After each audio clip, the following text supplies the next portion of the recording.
Hi friends, అందరికీ నమస్కారం.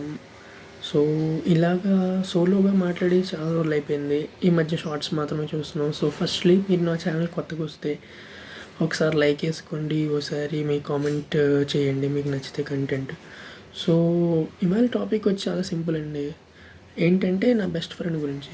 ఆ బెస్ట్ ఫ్రెండ్ ఎవరో కాదు, ఎప్పుడు నాతోనే ఉంటుంది. చేసేటప్పుడు ఉంటుంది, చేసాక ఉంటుంది, అయిపోయాక కూడా ఉంటుంది. అదేంటంటే భయం అనేది బెస్ట్ ఫ్రెండ్ అనమాట. చేయాలన్నా, చేస్తున్నప్పుడు, చేసేసాక. ఇప్పటికీ అంతెందుకు, రాసేసిన ఎగ్జామ్ పేపర్స్ గుర్తొస్తూ ఉంటాయి.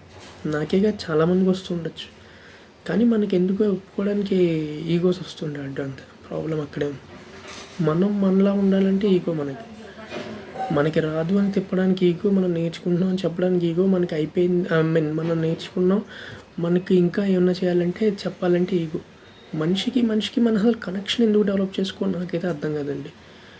ఒక పర్సన్ ఏమన్నా చేస్తున్నప్పుడు వెళ్ళి అప్రిషియేట్ చేయాలి, బాగుంటే, జెన్యున్గా కష్టపడితే. మనకి ఎలా నేర్పించారంటే ఫస్ట్ వాడిని చూడు, వాడి బ్యాంక్ బ్యాలెన్స్ ఏంటి, ముందు వెనకాల ఏమన్నా వేసుకున్నాడా ప్రాపర్టీస్, ఫ్యామిలీ లైఫ్ ఉందా, వాడి హ్యాబిట్స్ ఏంటి, ఈ నాలుగిట్లో జడ్జ్ చేయడం మాత్రమే నేర్పించారు. But that is not right way of judging people. అసలు జడ్జ్మెంట్ ఎందుకు చేయాలి? జడ్జ్మెంట్ చేయడానికి బోళ్ళు చదువుకోవాలి, ఎప్పుడైనా లాయర్లు ఇంటికి వెళ్ళి ఉంటే చూడొచ్చు మీరు, ఎన్ని బుక్స్ ఉంటాయి షెల్ఫ్లంతా. అంత చదువుకున్న వాళ్ళే ఇంకా చదువుకుంటున్నారు. మనం మిస్టర్ పర్ఫెక్ట్లమా వేరే వాళ్ళు జడ్జ్ చేయడానికి? సో ఈ భయం చాలా అనమాట. ఈ ఫియర్ ఫ్యాక్టర్ ఏంటంటే స్టేజ్ ఫియర్ గురించి మాట్లాడతారు చాలామంది. సొసైటీల్ ఫియర్ ఇదే అనమాట. అదే bank balance fear, marriage fear or relationship fear, family life or peoples fear, and stability fear, life అనమాట. రేపొద్దున వీడికి ఏమున్నాయి, వీడికి ఎంత ఉంది, వీడు ఎంత సంపాదించాడు, ఇంకేం చేస్తాడు, వీడితో ఎంత నేను ఎలా ఉంటాను, ఇవన్నీ ఫియర్స్ని వదిలేసి ఎందుకు బతకలేడు మనిషి చెప్పండి? అసలు ఉండాల్సింది ఏంటి? ఫెయిత్ కదా, నమ్మకం ఉండాలి మనిషి అంటే మనిషి మీద. ఓ మనిషిని చూశాను, తను కష్టపడుతున్నాడు, హానెస్ట్గా ఉన్నాడు, ఏదో చేస్తున్నాడు, నాకు నచ్చాడు, నాకు కావాలి తను అనిపించాడు, అప్పుడు ఫస్ట్ అతనితో మాట్లాడండి, తను తెలుసుకోండి, తన ఇష్టాలు ఏంటి, తనకి ఏం నచ్చితే ఏం నచ్చవని. ఇది కదా నేర్పించాల్సింది. ఎస్, చదువుకోవాలి, డబ్బులు సంపాదించాలి, that is not everything wear the world should revolve.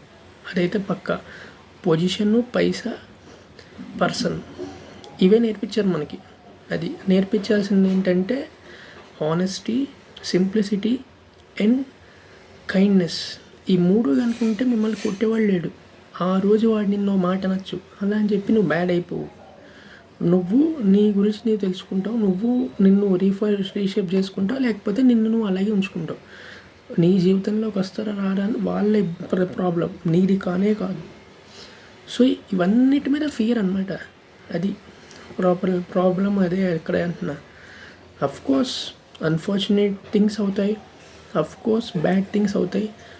అట్లా అని చెప్పి ఇంకా అన్నీ అలాగే ఉంటాయని మనం అందులోనే బతికేస్తే ఎలాగా? భయం ఉండాలి, కానీ దానికి లిమిట్ ఉండాలి. ఇప్పుడు బండి నడుపుతున్నారనుకోండి, 70 దాకా 60 దాకా వెళ్ళచ్చు బైకుల మీద. అంతకన్నా ఎక్కువ వెళ్తే అది ప్రమాదమే కదా, మరి మీకే తెలుసు. బట్ బండి నడుపుతున్నా కూడా ఎవరైనా ఏమన్నా అవుతుందని భయపడితే, రేపటి గురించి భయపడడం ఈజ్ గుడ్.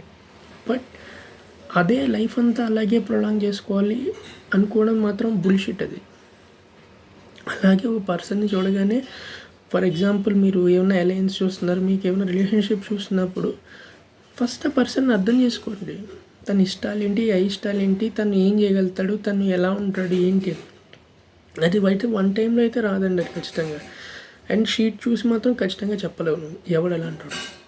అది నేను కాదు, మీరు కాదు, ఎవ్వరూ చెప్పలేదు. సో ఫియర్కి బదులు ఫెయిత్, తర్వాత ఫీలింగ్స్ బిట్వీన్ పర్సన్స్ తీసుకురండి.